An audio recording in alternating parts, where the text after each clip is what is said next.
All right, so we're working with databases this week, and SQL Basics was our first challenge. So let's kind of do this together. So I'm going to fork this over. Let that do its thing. All right, I'm going to grab that. And git clone, paste that URL that I just copied, and that should clone it down. Cool. CD SQL Basics. Opening up a code window, and let's get at it. It shows my other screen for some reason. There it is. Let's shift that over to a new window.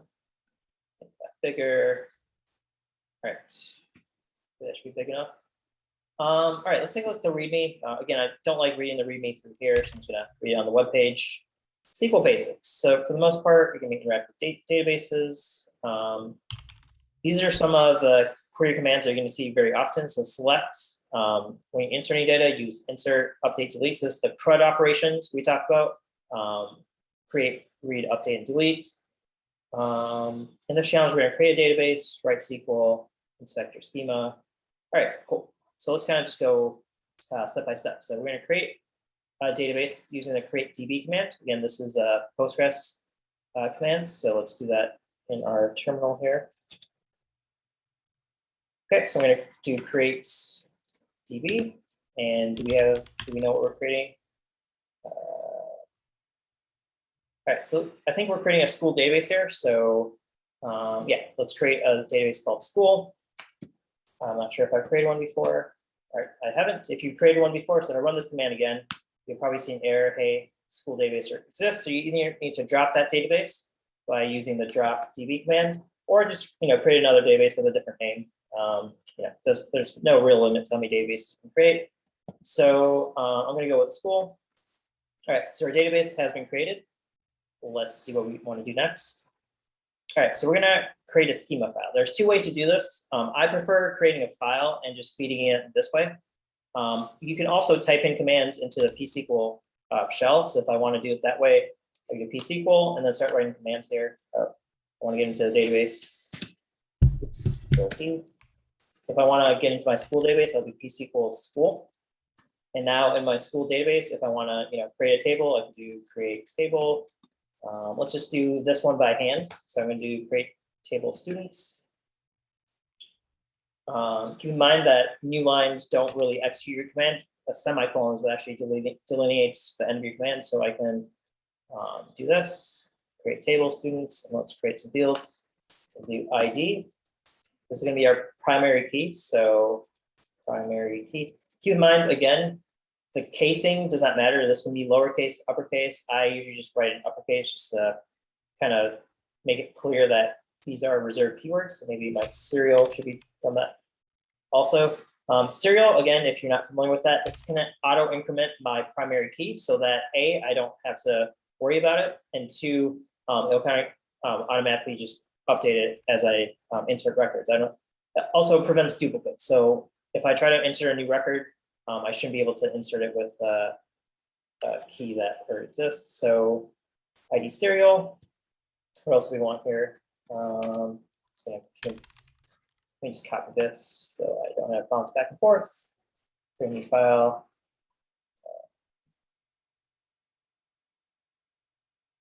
Call this schema.sql. I'm just going to use this as a reference. So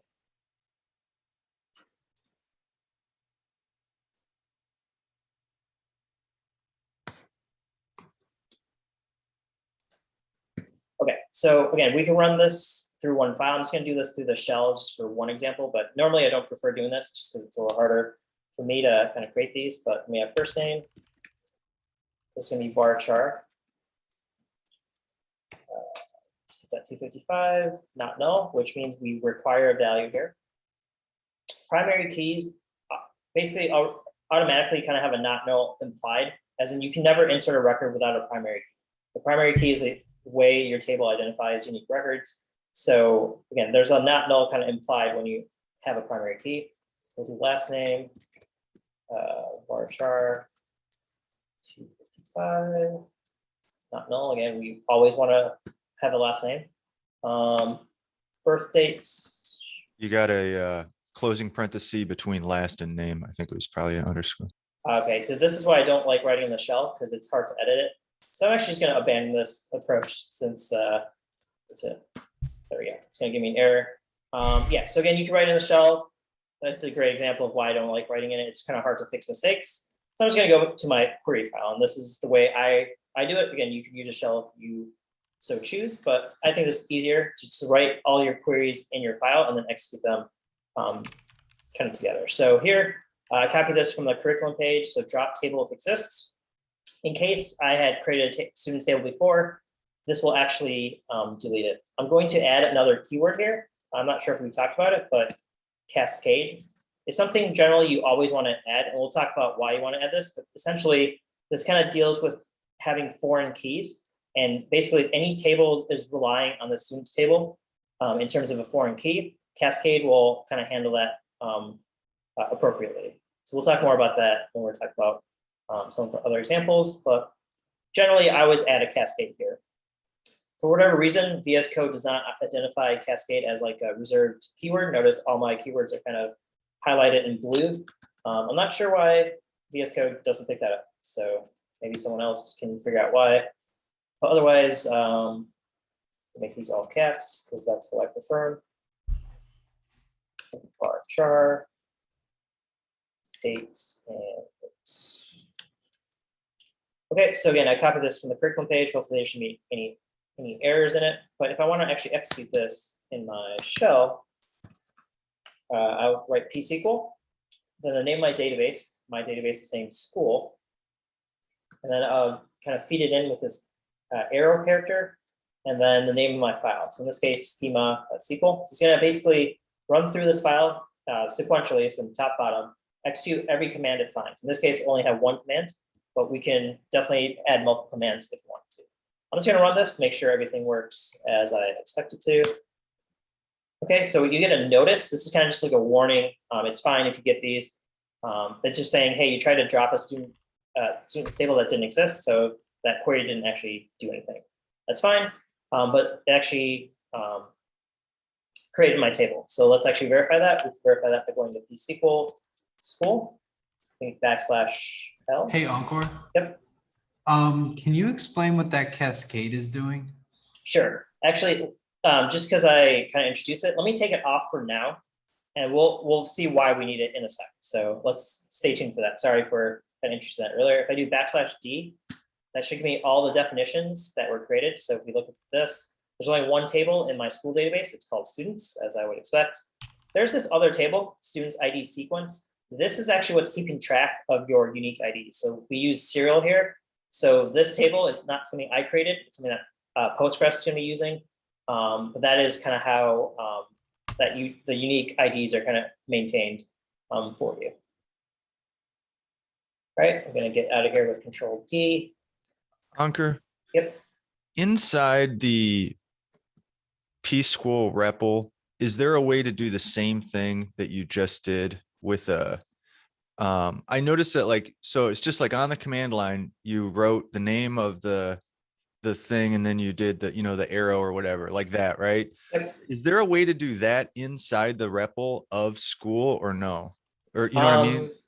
Probably. I don't know all my pSQL commands, so maybe worth a Google. Let's check it out. I'm pretty sure there is. I might be like, let's see, pSQL run file. I know yesterday he introduced like a \I, but I can't remember if that was like for creating tables or not, or just specifically for inserting stuff. Yeah, again, I usually rely on this method, but I'm pretty sure there should be a way to do it. So let's see if they tell us. So it looks like, yeah, \I and the file. Let's give it a try. So let's try getting into the shell. So instead of going this way, we'll go to pSQL school, \I, and let's give the file name. So schema.sql. Let's see if this does the same thing or not. Yep, so it created drop table, create table. So that is another way to do it. To make sure your file path is correct, I think that'd be probably the only thing that could kind of get screwed up there. But otherwise, yeah, you should be able to do the same thing. Cool, thank you. Thanks for your questions. Okay, so that was one table. That was kind of a gimme, as in they gave us the code for it, for the SQL query for it.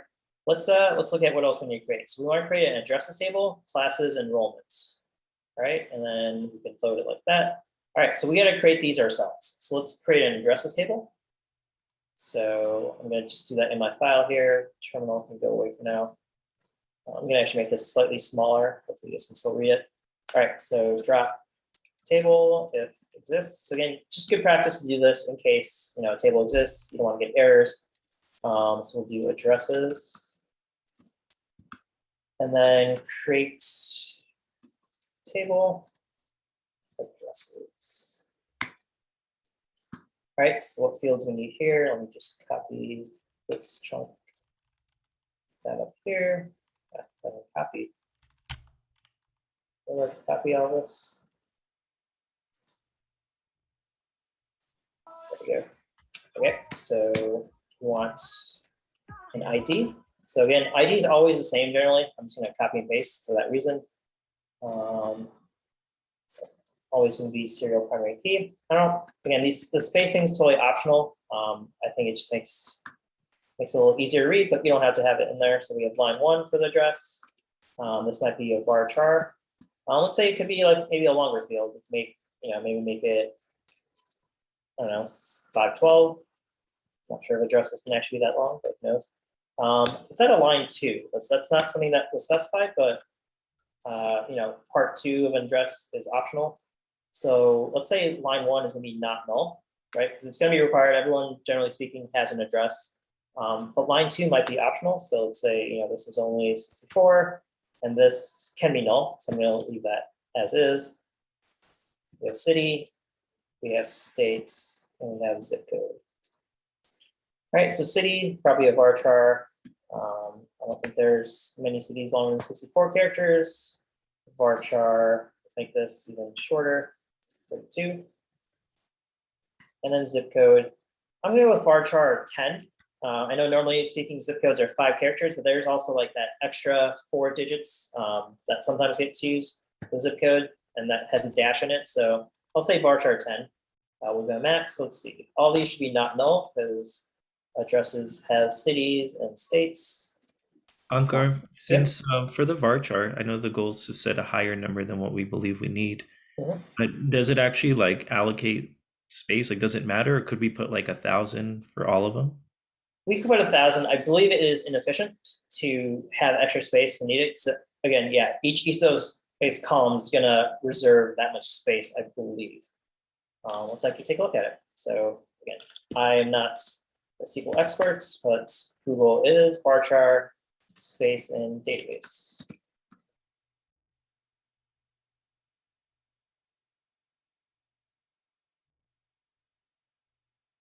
Okay, so it seems like, yeah, varchar, as the name would imply, it's a variable character sequence. So I believe it's not taking up extra space, but it might be kind of just limiting how much you can add in there.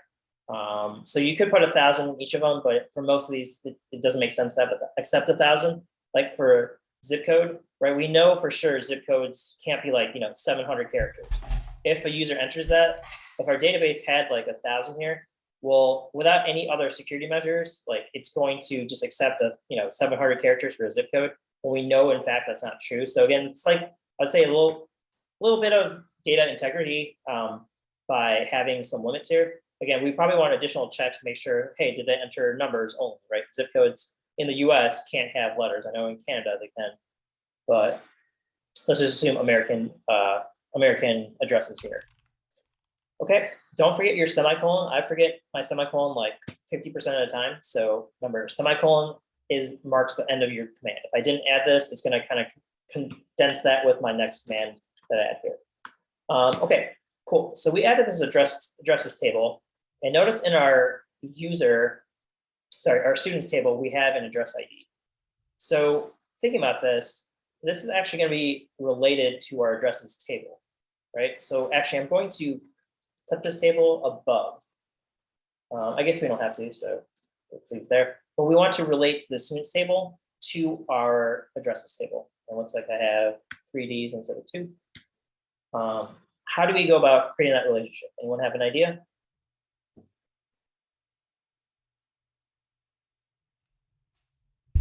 Isn't it like a foreign key?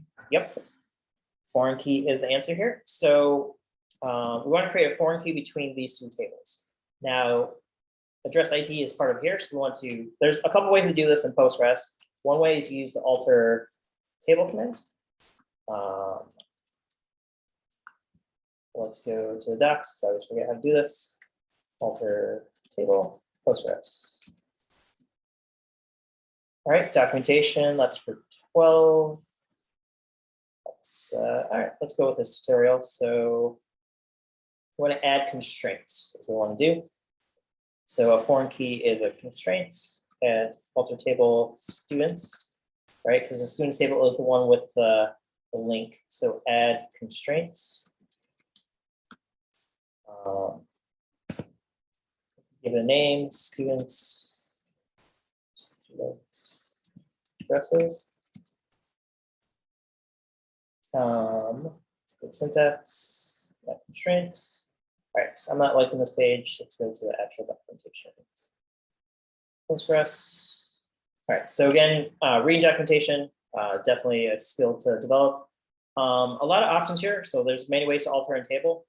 If you see these square brackets, these are optional parameters. So you don't actually want to add these square brackets if you're adding this part of the query. Just know that these are optional versus this is required for your query. What do I want to do here? I want to add a constraint. So again, there's a lot of things you do with this. Let's look for constraints.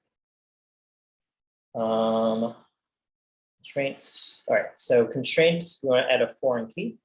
Looks like we need column name, references, and reference table. All right, so I think I need foreign key.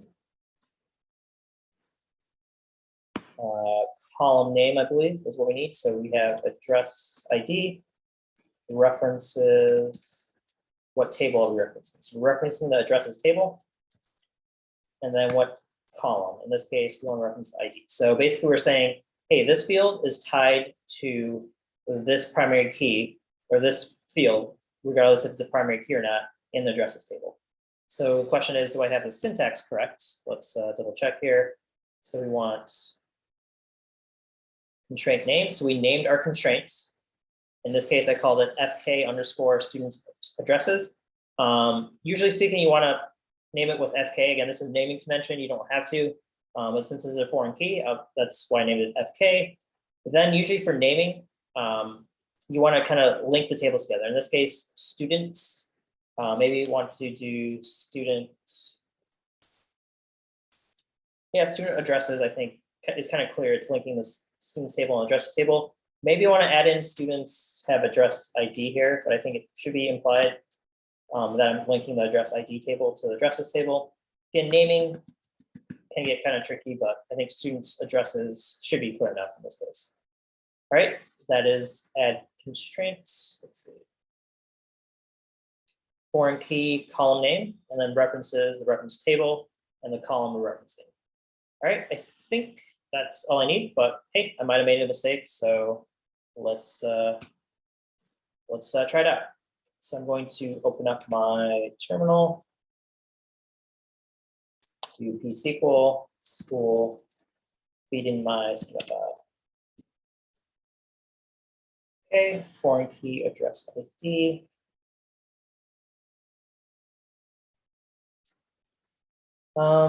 What's going on here? So address ID, table. Do I need parentheses? Is that what it's from? Let's try with parentheses. Save that, run that. Okay, cool. So it looks like I need parentheses for the column name, but this is one way you can add a foreign key. There's I guess a quicker way to do it inline. So we could try that, but again, in this case, we're linking the student table to the addresses table via foreign key. All right. Do I want to switch gears here? No, let's kind of keep on this track. Okay. Ankur, may I ask you a quick question? Yep. In line 22, we're naming our constraint, and is the name going to, like, if I guess I'm assuming the reason we're naming it is because that's going to be given to us should we try to break that constraint. So let's say we like added something other than a foreign key, then that term that we just put in there, FK students addresses, is what's going to be like popping up and being like, hey, you made this constraint. Like that's why we're naming it. I'm not sure if it actually shows the name. Let's actually, I guess we could switch gears. So let's actually try to insert some data. Again, we only have 2 tables right now, but let's see what happens when we try to insert data. So I'm gonna create a new file. I guess we have a C data file. So that has our data for us. Let me grab just address line, create a new file, data.sql. All right, so addresses should insert an address, and then we want to insert a student. So I'm just going to copy this from our seed data that was provided for us and just only do 2 lines of it. So we insert an address. So we have that value should be address ID. Okay, let's try running these 2. So I'm going to do psql school data.sql. Let's see if this works. Okay, so that inserted something. Now, Michael's question was, what if you try to insert something that had an address ID that didn't exist? In this case, I'm going to try to add another student. Or, yeah, let me try to add another student. So this will insert a new student. Let's give it a new name. Let's just grab it from here. We'll get Elda Sipes. I'm not sure how to pronounce that name. All right. So we're going to insert a new student. And the question here is we're going to try to reference an ID value too. Because we have a foreign key, there should be some check to make sure that this entry exists in the addresses table. But currently, we only inserted 1 address, and that had an ID of 1. So if I go to run this again, let's try to insert a new student. Yep, there we go. So we do see that name. So it's kind of good to have a good name in there. Yeah, so to answer that question, we do see that name in there. So we know it's a foreign key that's being violated, and students' addresses. So I know it's something between these 2 tables. Thank you, Ankur. I appreciate that demonstration. No, I appreciate the question. Okay, cool. So since we're on this track, let's try to actually drop some tables. So let's say I want to run my data file again, right? So if I go back to here, let's see. What if I'm going to swap the order of this. I'm going to put my addresses table first, and then my students table. Let's try to run this and see if this works. If not, maybe I need to change something. So I'm going to run the schema file again. Notice I get an error. And this is where that magic keyword cascade comes into play. So I talked about cascade earlier, maybe a little too early, but why did I get this error and how do I resolve it?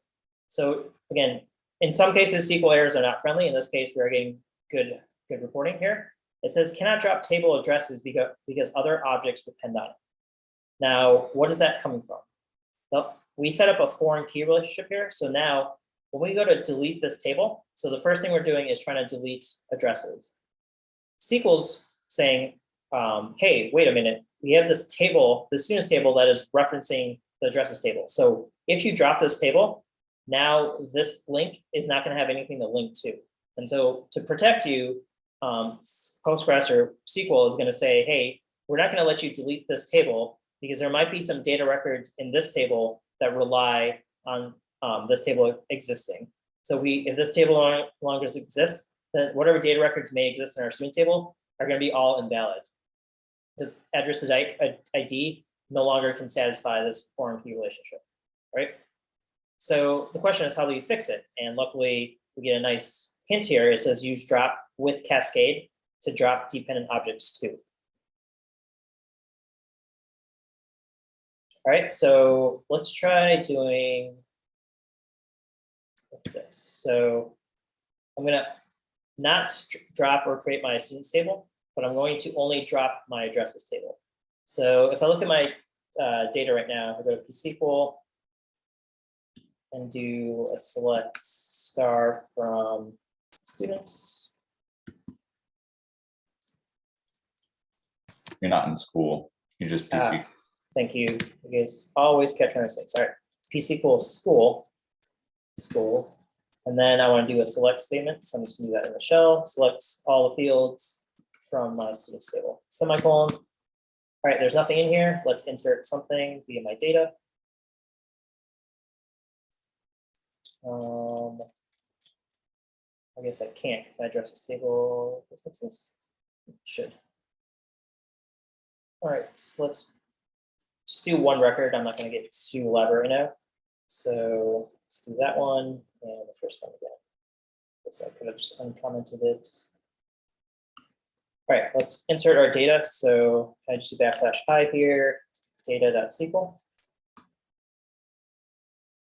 right, so addresses has a value in it. Interesting. Let's do select star from students again. All right, so we have Tiana low in here. So let's actually try to drop our table now. So I'm going to run this schema file again, which is going to drop my addresses table. And I'm going to add that cascade keyword in here. All right, so if I run with cascade now, it should work correctly. So if I go, let's do it in here, \I, schema, SQL. All right, so notice we get drop cascades here. Insert. Why is it doing both?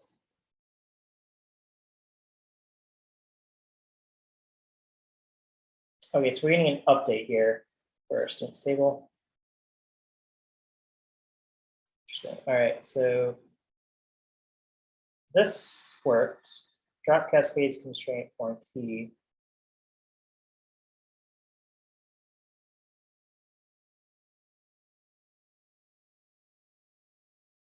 It's on your alter table students there for your adding the constraint. Oh, thank you. Sorry, Michael. All right. Sorry, thank you, Michael. Yeah, sorry. So we're trying to do something with a table that no longer exists. So sorry, I'm getting all mixed up here. So let me try to reset myself. Apologies for all the mistakes. But all right, let's just create everything from scratch. And to do this, the easiest way, I'm just going to drop my database and restart. So let me get out of here. So drop DB lets me just wipe away entirely the entire database. So let's get rid of school, start from scratch. So creates DB school. So I lost all my data. All the tables were dropped. So the entire database was lost. All right, so I create my database again. Let's run my schema file. So pSQL school schema. All right, so that's fine. I get some warnings because these tables didn't exist. Let's run my data file. So I want to insert 2 records. And those records were just one address and one student. So data, SQL, cool. All right, everything's kind of back to where I want it. Now let me comment out both of these. And then I just want to try dropping my addresses table. So I'm going to run my schema file again. All right, so notice that with Cascade, it says, hey, it cascaded down to this foreign key. Without that cascade, you can get an error. So again, that's why you generally always want to have this cascade in there, unless you have a reason not to, is the policy I go with. So cascade would say, hey, anything that relies on this table, also update those. So if I go back to pSQL, do \D, notice that my students table also got deleted. Even though I didn't delete it myself, this cascade said, hey, you had something relying on this table, we're gonna drop that also. So that's what cascade is gonna do, it's gonna cascade into anything else that relates on that table. Can you do that again inside of the school? Do what? The \T is Oh, sorry. I was going to the wrong one. pSQL school \D. All right, so students still exists. Addresses still exist. Why does that still exist? Oh, because you created it again. So let's look at select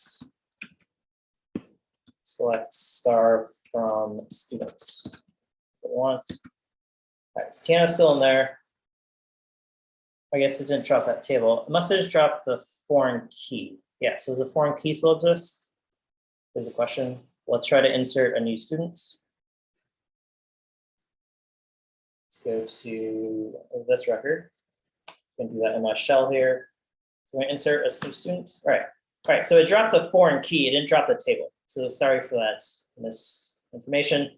So the cascade, that foreign key that we created here, that's what the cascade is gonna detach. because this foreign key is linking two tables.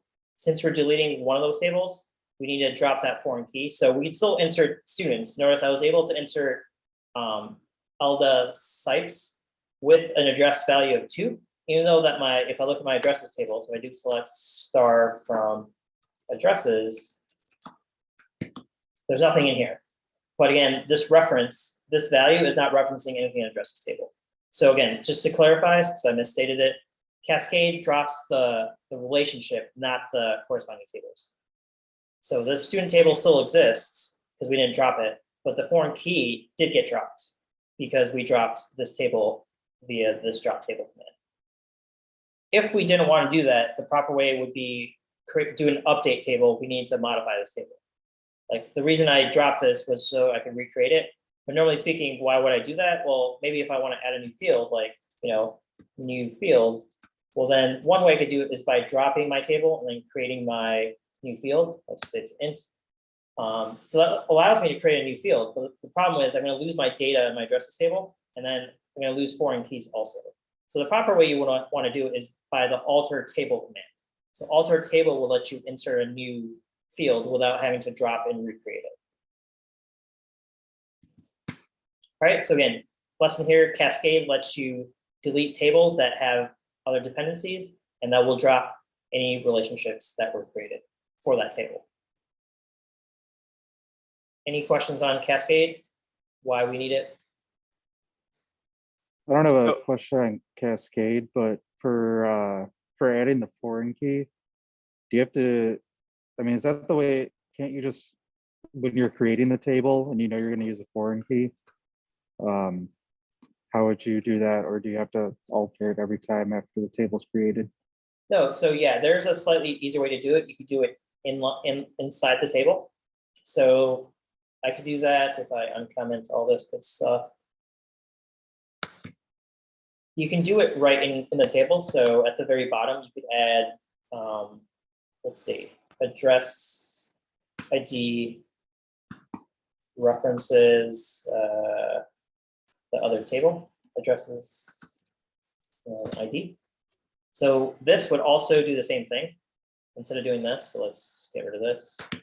The only limitation here, which is not a big deal, is that you need to create your addresses table above. So initially, if you guys remember, I had my students table first and then my addresses table. Well, this doesn't know that addresses has yet to exist. So if this table was never created, this would likely throw you an error because you're trying to reference something that doesn't exist. So normally, for my purposes, again, you guys can do it whatever you think is best. I like creating all my tables first and then my relationships. But you can, yeah, you can do this inline and it should work. Let's verify that so I don't tell you something that's not possible.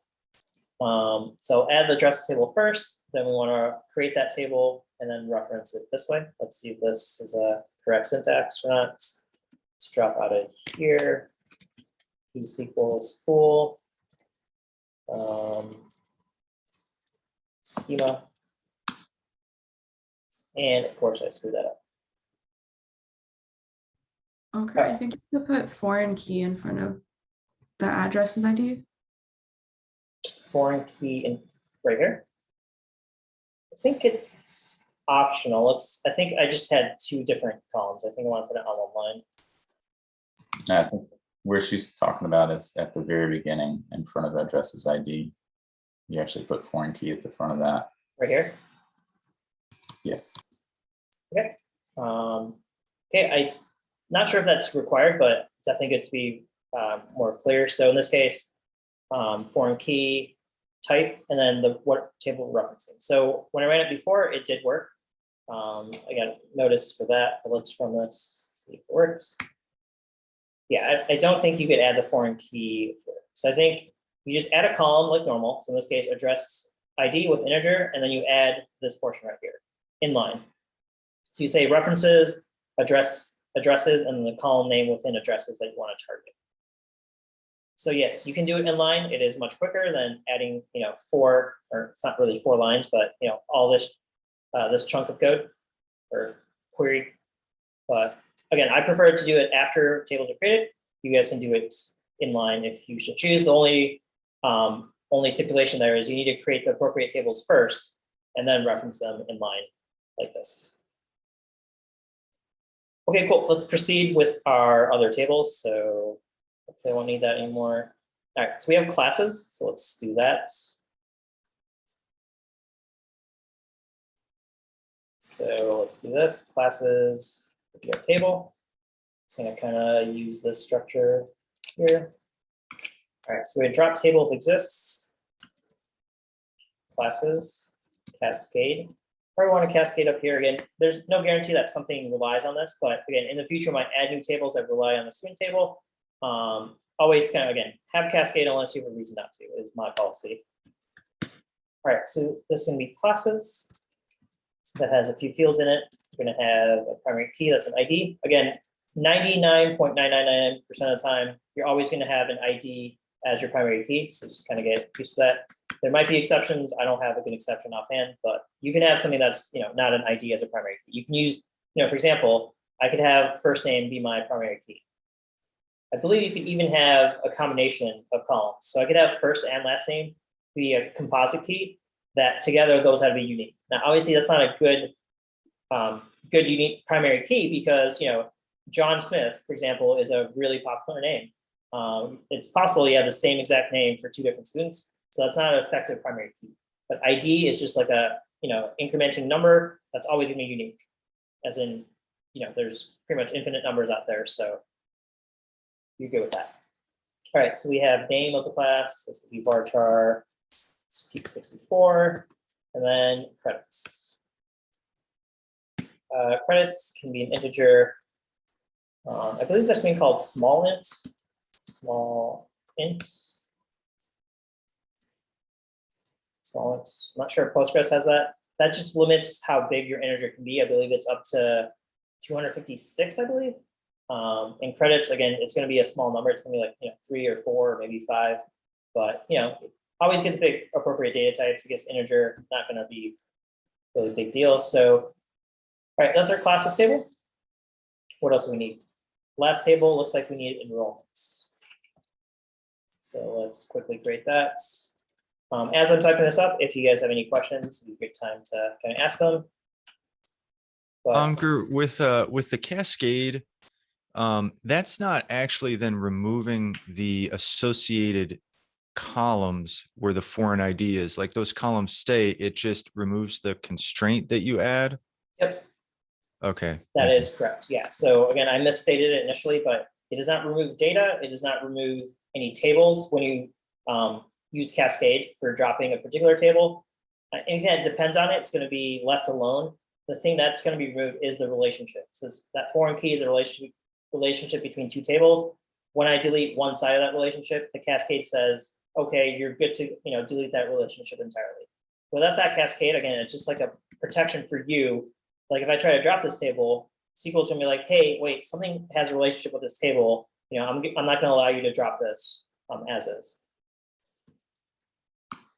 Okay, so we have student ID, class ID, and grade. So this is going to be integer, and then we have grade. I'm gonna say grade is going to be an integer value. It could be A plus, B plus. I'm gonna think it's like a 3.0 or 4.0. So maybe make that a decimal. So let's type here. All right, so that's going to be a GPA. That's something I decided. Again, you guys might have gone with letter grade, so we fine. In fact, let me make this grade. Sure. All right, so that's my enrollments table. That was simple enough. All right, got my semicolon, student ID. All right, let's run this and make sure everything goes according to plan. SQL, school, and then Schema. All right, again, notices are just warnings. It's okay if you see those. There's no errors here, so it looks like everything worked correctly. That's good to see. But now we want to add relationships. So the question is, let's think about all of our relationships here. One that we talked about is that we have our students table that has an address ID. And I guess we automatically already create our references there. And then let's talk about classes. So classes it doesn't appear there's any foreign key in here, right? We just have an ID. Class might be, biology 101. Credits might be, 4 credits. So there's no foreign keys that we need to really create for this table directly. But let's look at enrollments. So enrollments has a primary key. It also has student ID, class ID. Just kind of knowing the names of these and the way enrollments works. We're going to point to a particular student and a particular class that the student might be enrolled in. Right? Question is, why can't I just simply do something like, student ID here? If I'm enrolled in biology 101, why can't I just put student ID here? And then when I create a record, I can just say, hey, class biology 101, put my student ID here. Anyone have a idea why I may or may not proceed down this line? Because there are going to be multiple students in the same class. Yep, Kevin says correctly. This isn't like, a private class where it's one-on-one. Usually speaking, we're going to have more than one student. So in this case, it wouldn't make sense to have this design because this limits each class to have a maximum of 1 student, right? So that's not a good solution. Well, what if I just go up to my students object and say, all right, well, fair enough. I can just add my class ID here. So I'm going to take biology 101 or, art 102, whatever class I want to. Why not just do it this way? References, classes with ID. Now, if I do it inline, I would need to create my class table above. So, let's make sure we create the tables in order. Again, this is the I chose to do it inline. So what do you guys think about this design? Will this work for me? Well, it could work, but you'd get a bunch of the same records over and over again. Like, why would you need the birth date for every single class that they take? Well, Yeah. I think I know where you're going with that, Kevin. But yeah, so in this case, I think what Kevin's saying, yeah, if I'm enrolled in multiple classes, well, then I'll need to create another student record for my same student. But even a little simpler than that, answering the same question that Kevin kind of answered. Someone else have an idea of this design here? I think the students are going to be taking more than one class. Right. So as Kevin was kind of hinting at and Tanya said, a student can take more than one class. And this is assumptions we're making, right?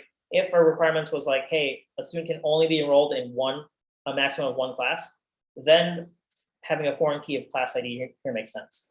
But I guess we're kind of just assuming here, like in a normal school environment, you could have multiple classes, right? You could have, biology 101, you have art 102, computer science, 103. You have multiple classes. And likewise, students can be enrolled in multiple classes. I could be in biology 101 and computer science 103. So I'm not limited. I don't want to be limited just to 1 class. Now, Kevin was saying, with this design, you could get away with it. Now, the key word there is could.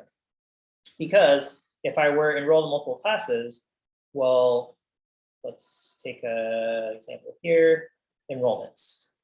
No, students. Yeah, so if I was enrolled in multiple classes with this design, I could just create, let's say my name, let's have my name here. Now let's just use Bill Gates. I won't put my name here. Bill Gates is going to take some classes, right? I added a new field, so I could say class ID with ID 3 would be 1 record. And then Kevin was hinting at this. We could just add another record and say, let's say I'm enrolled in class number 5, which happens to be physics 107, right? So in this case, Bill Gates, we just insert a new record into the students table with another class ID. Now this can work. This will kind of store your data as you want it. The problem is, yes, we're duplicating data, right? All this that I've highlighted right here is duplicated data. Bill Gates has the same birth date. It hasn't changed. It's the same student. So therefore the same birth date, same first name, last name, and same address ID. Now this works, but what if Bill Gates, changes his last name to Bill Fences, right? Well, if I change it on 1 record, now I'm going to have to change every other record that is tying to the same student. And this is bad design. This is poor design. Again, we talk about the single responsibility principle, also writing dry code, don't repeat yourself. This is repeating data. And that's, if you catch yourself doing that, that means your database design is probably not what it should be. So We tried it both ways, right? We added a class ID to our students table. We also considered adding a student ID to our class table. Neither of them satisfy what we want to do here. And what we're trying to do here is what we call a many-to-many relationship. So we're going to talk more about this later today, but we introduced it earlier. So this is a many-to-many, meaning one student can be in many classes and one class can have many students in them. Because of that relationship of, you could have one-to-many from both sides. It's called the many-to-many relationship. Because of that, we can't simply achieve that with foreign keys in existing tables. All right, that's where this enrollments table comes into play. That's why we created it. The reason we need this is because we need to have the ability to have multiple records to reflect that many-to-many, meaning I would have one record here, let's say, let's say ID number 5, student ID 3 can be tied to class number 4. Right? So then if we have another enrollment, well, then we just have another record with these two IDs. That's not duplicating data, right? So let's say our second one will be, student number 3 again, and that student can be enrolled in tabs. All right, so one record will be student 3 and student class 4. Another record would be class number 1. But we can also have the same class in here multiple times. So, we could have another student. So this would be students number 19, and then class number 4. All right, so this is called a join table. This allows us to have a many relationship where, again, you can have the same class. Again, class 4 is here twice, but we have different students. Or we could have the same student, in this case, student number 3, but they have multiple classes. So again, anytime you need a many-to-many relationship, you need to create a join table to properly reflect that relationship. Within that join table, we're going to have foreign keys. So this table is going to basically point to 2 separate tables. Student ID, as you might have guessed, will reference the students table. Students ID, and then classes table, as you probably know, will reference the classes table. So again, these allow you to, again, have that reusability where if Bill Gates changes his name to Bill Fences, this table is not going to care. We don't need to modify any record in this table. The ID is still going to reference to Bill Gates or Bill Fences, whatever his name is. And the only record we need to update in that case would be one record in the students table to change the last name for whatever student is changing their last name.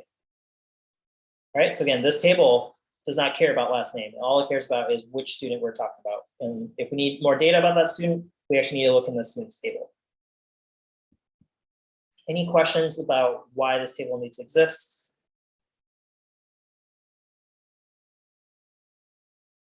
Since it's got its own field grade, that's why we're not naming it like student classes or something like that, right? Because it's joining those two together. That's why it makes sense to call it its own thing, since it's got its own field.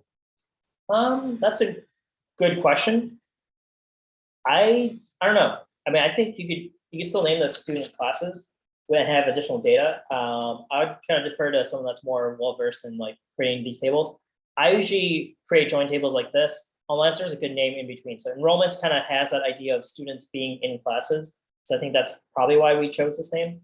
But again, I would not care if this was named student classes. Thank you. Yep. Okay. I think I did make an assumption here. I won't grade as decimal. Let's look at our seed data and make sure.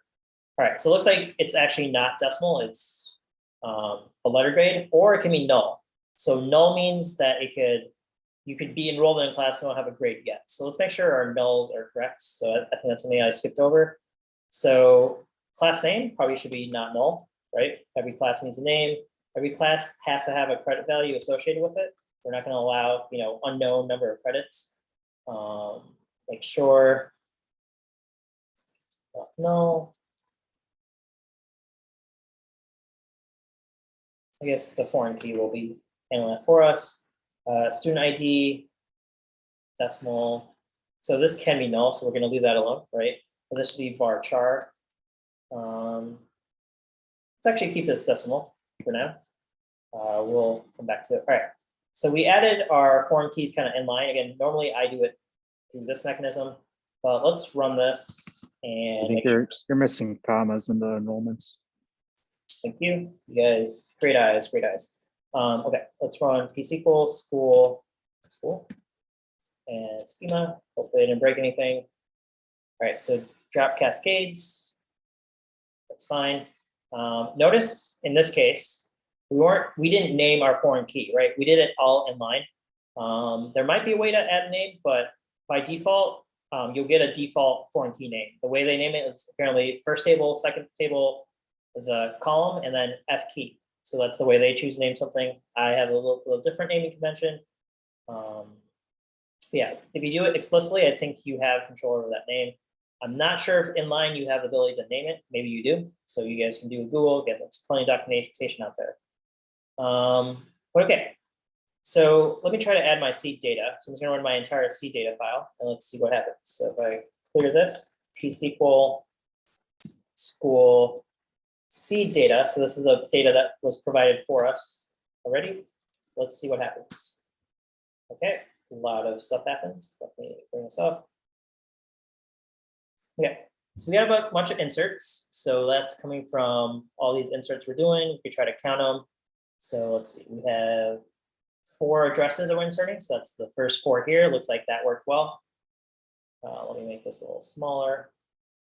All right, next we have, it looks like 5 students that we're inserting. Let's check the look. So it looks like, we got 5 successful inserts without any errors. So the highlighted portions corresponds to these 5 inserts. And we have 5 classes that we're inserting. So it looks like these 5, right? So it looks like we inserted our classes, students, and addresses. But notice we got an error down here. It says invalid inputs syntax for type numeric. So I specified that in my schema, I said grade should be decimal. So I was thinking like, 2.0, 3.0, 3.5, whatever grade in terms of GPA weighting. But it looks like our data is looking to insert letter grades, right? We have a B or an A or even null. So the question is, how do we fix this? Well, one way is we could adjust our data right here. I could say, this could be 2.5, this could be, 4.0. So that's one way to fix it because my data needs to match the type. But what if I just made a mistake, right? What if I just, we're expecting letter grades. We don't want to update the input. We want to update the data type we're storing. Well, I can change my schema file, right? I can change this to varchar, but that's going to require me to drop this table and then recreate it. And we talked about that's not generally what you want to do because you'll lose all the data.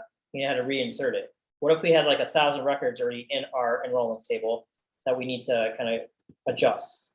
Well, in that case, that's where we can alter table instead of dropping it. So let's try doing an alter table. All right, so here I'm going to write alter table.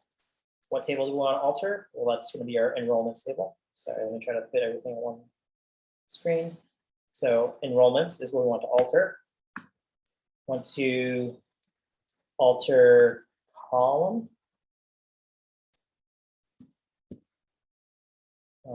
Alter column. Great. Sorry, so this is where I'm going to need to look at that page I had. So alter table Postgres. I never remember this offhand. There's documentation for 12. I feel like there should be newer documentation. So let's go to Postgres documentation.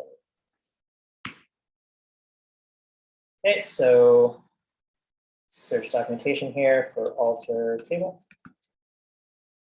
Okay, so this is for 13. I don't think much change between 12 and 13, but just want to be using some more recent documentation. All right, so we want to alter table. And then within that, we want to alter a column name. We want to set the data and update the data type. So again, there's dozens of options here, so it can be kind of tricky to find the right one. Again, we want to alter table with a name. We want to alter the column and give it a column name. So let's make sure we do that. So we have alter column name. We want to set data for our column. Let's see, set data type. So it looks like that is optional. We just say type and then the data type. So I think we just need. Ankur, I'm sorry to interrupt. On that documentation page, as I was like looking at the documentation, you're saying when they show the an item inside the brackets, that means it's an optional thing. I wouldn't have to add that. Correct. Thank you. Yep, so it looks like if you don't have alter column, it's gonna assume you're altering a column. So again, I like being verbose when I'm not sure. So in this case, I always write alter column name, and then we can set the type. Or you could do set data type. But here, let's do set data type. And then what type do we want it? Well, we don't want it to be a decimal, right? We want it to be a varchar. So let's do varchar. It's gonna be a letter grade, so it's gonna be at most, I'm guessing 2 characters, right? There's no A++. It's just A+ or just an A.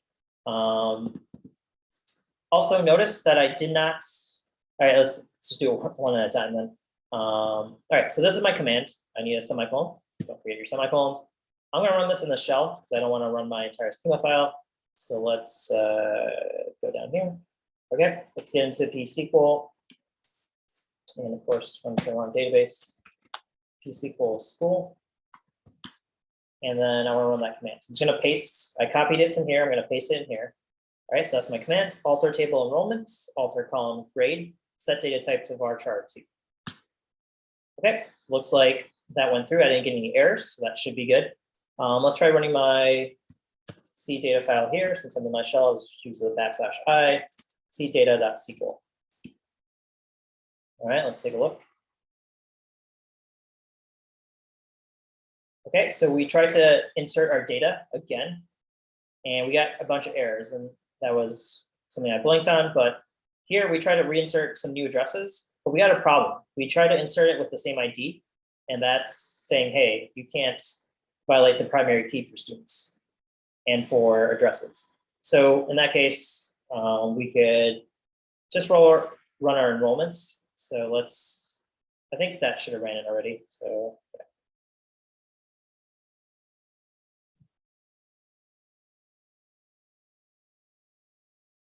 It looks like it inserted the ones that weren't in error. So it went through and caught the 4 that were errors previously, and then Gotcha. Yep. Let's do some delete statements since we haven't done a delete before. Let's do a delete from students.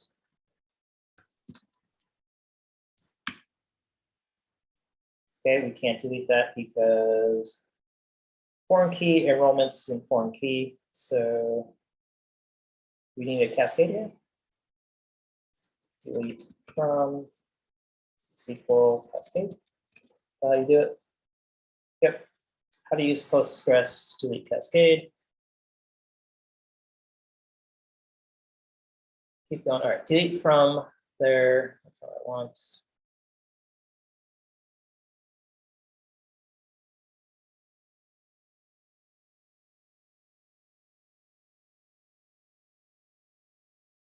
All right, I'm not seeing them actually use delete cascade here. Let's just try a delete cascade or look up better documentation. So delete cascade. Students. If someone happens to know, definitely, please give me a shout out. I can't type. Cascade. That doesn't work. All right. Postgres delete table data.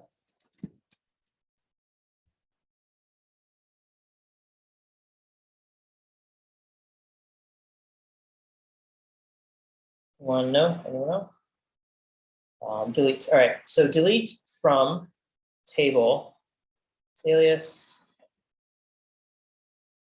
So let's read the error. Maybe I'm misreading the error here. It says update or delete on students violates foreign key constraint enrollments, students ID, and table enrollments. So I'm not sure why I can't delete records from my students table unless it's because my, oh, sorry, enrollments. Okay, that's my bad. So we need to delete in order. So let's delete everything from enrollments because enrollment relies on student enrollments. Sorry, so the problem was enrollments has some data pointing to the students table. So let's delete our enrollments data first. Okay, 16 records got deleted. Next, let's delete our classes. And then, all right, we had 5 classes. That sounds right. Students. And then finally, let's delete our addresses. So we got to delete them in order because otherwise data is going to be left dangling. All right, so we delete everything. Let's run our, is there a way to, anyone know, is there a way to clear the console here? I guess we just enter. It doesn't let me. Control L. Thank you. Control L. Oh, that didn't work. Actual control. Oh, control, sorry, not backslash. Thank you. You guys are better at this than I am. All right, let's do \I seed data .SQL. Let's try to reinsert everything.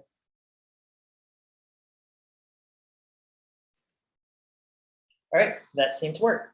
Got no errors. We should be good to go. All right, so just to review, we talked about the cascade keyword. Again, that's important when you have foreign key relationships between tables. Cascade is going to let you safely delete the table and remove the relationship all in one go. Otherwise, you get errors if they're all relationships. Alter table, again, kind of get familiar with all the options you have here. Again, there's dozens of them. You don't have to memorize them. Just know that, hey, if you need to modify a table, generally better to alter table rather than delete and recreate, because that will, that'll let you maintain your data versus this will drop your data. There's no way to kind of store that data and reinsert it unless you have a data file. Like we have a C data file, so it's not, it's not too bad if we just delete our data and kind of reinsert it pretty quickly, but that's not always an option, right? Because like, Amazon doesn't have a C data file for all the Amazon customers. That's usually, created as customers create accounts. I'm sure they have a backup though, so always good to have backup of your data just in case something goes wrong. I have a quick question. So all the seed data has like actual programmed primary keys. That seems unusual to me that we would usually rely on auto-generated primary keys, but I'm not sure. Is that common or is that unusual? I saw that it was really good when we tried to reinsert the data, so it prevented duplication, but it doesn't seem like it would be good if we want to make a database that we're going to be adding to somewhat regularly. That's a good question. Do we actually need to provide an ID is the question that we're getting at here. So what if I copy all the addresses? I took away the ID and we're no longer inserting the ID. The question is, will the table automatically handle it for us? Well, let's find out. So we \I data.SQL. All right, notice that works. So yeah, that's the whole point of the serial that we talked about. So this means it'll auto increment if you don't specify it. So again, our data omits. So I didn't actually change the addresses. So we have duplicate like values in that sense, but these you can kind of just imagine are new addresses. So now if you look at our select star addresses, select star from addresses. Keep trying to do that. Control L, and then there we go. All right, so notice we got new records. Again, these are duplicate because I was too lazy to actually change them, but just imagine they're new records. But notice the IDs were 5, 6, and 7. I didn't specify those. They're just kind of auto incrementing. And yeah, that's normally how you'll be doing it, right? You don't want to just specify the ID. If you guys remember from your assessment 2, we had one requirement of, hey, if you're adding a new user, that new user shouldn't be able to, use a duplicate ID of an existing user. So, with a CSV file, not really easy. You got to add logic for it, but a database will kind of automatically do it for you. So again, another reason of many to use databases over simple CSV files. Okay. What other questions you guys have about SQL here? So not in relation to like organization, but can you really quick just like show a simple query of like pulling up the enrollments and displaying the student names instead of student IDs and the class names instead of class IDs? I was trying to do this for a while yesterday and couldn't quite get the join function, like the double join function, right? Sure, I'm gonna stop the recording here.